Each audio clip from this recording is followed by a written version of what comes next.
Halo sahabat sains seru. Pernah nggak sih waktu lagi ngerjain soal ujian kalian nemuin soal yang topiknya itu udah pernah kalian bahas, tapi otak kalian gagal mengingat informasi tentang topik tersebut dan akhirnya kalian malah memilih jawaban yang salah? Atau pernah nggak kalian ketemu teman lama, lupa namanya malah ingat nama bapaknya? Contoh kejadian itulah yang terjadi ketika kita lupa tentang suatu informasi tertentu. Ini bukan sebuah penyakit, semua orang pernah mengalaminya. Yang jadi pertanyaan, gimana sih fenomena lupa ini bisa terjadi?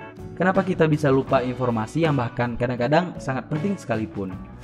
Pertanyaan itulah yang akan kita jawab dalam video kali ini. Yuk langsung aja kita bahas.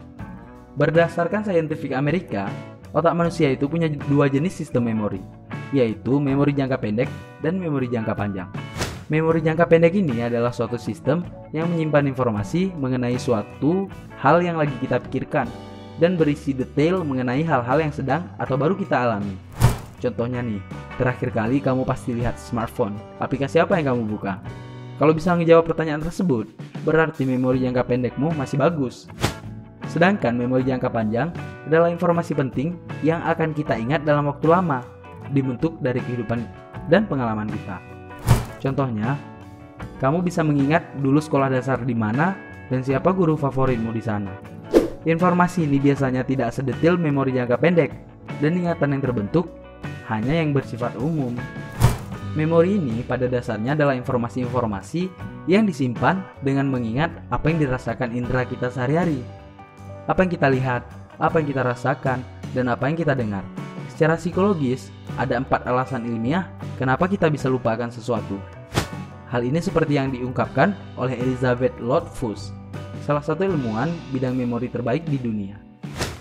Yang pertama adalah retrieval failure. Lupa yang terjadi karena adanya retrieval failure ini ketika otak gagal untuk memanggil kembali memori tersebut. Ini merupakan penyebab tersering dari hampir semua kasus ketika seseorang lupakan sesuatu.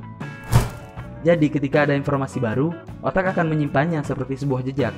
Nah, kalau kita tidak sering memanggil jejak tersebut atau informasi baru itu, jejak ini akan memudar dan hilang dengan sendirinya. Yang kedua adalah teori interference.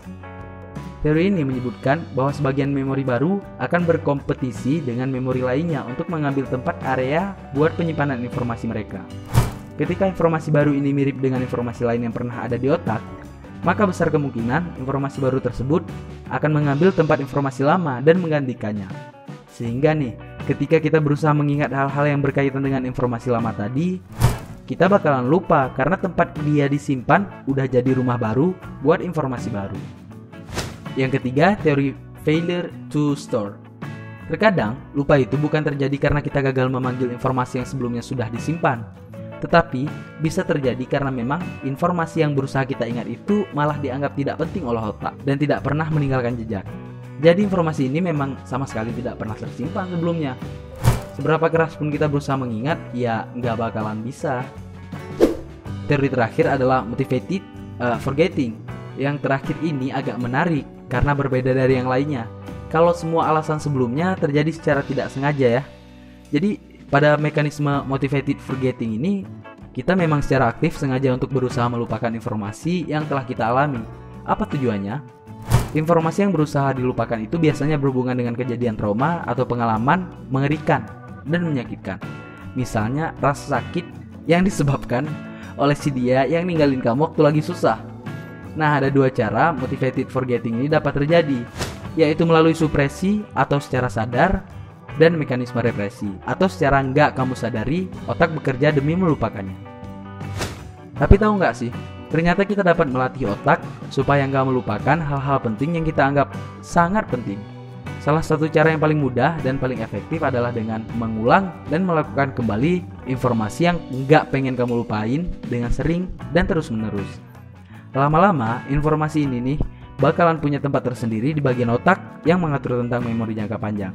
Jadi kamu bisa menyimpannya dan memanggil kembali dengan mudah dan gak bakalan kamu lupain dalam hidup. Nah, itulah video kali ini tentang kenapa kita bisa lupa. Coba utarakan pendapat kamu tentang materi kali ini di kolom komentar. Makasih banyak buat yang udah nonton videonya sampai habis. Kalau masih gabut gak ada kerjaan, mungkin kalian bisa nonton video kami yang lainnya. Silahkan aja diklik salah satu rekomendasi yang udah kami tampilkan di layar monitor. Sampai jumpa di video berikutnya. Semoga harimu menyenangkan, stay safe, and stay close.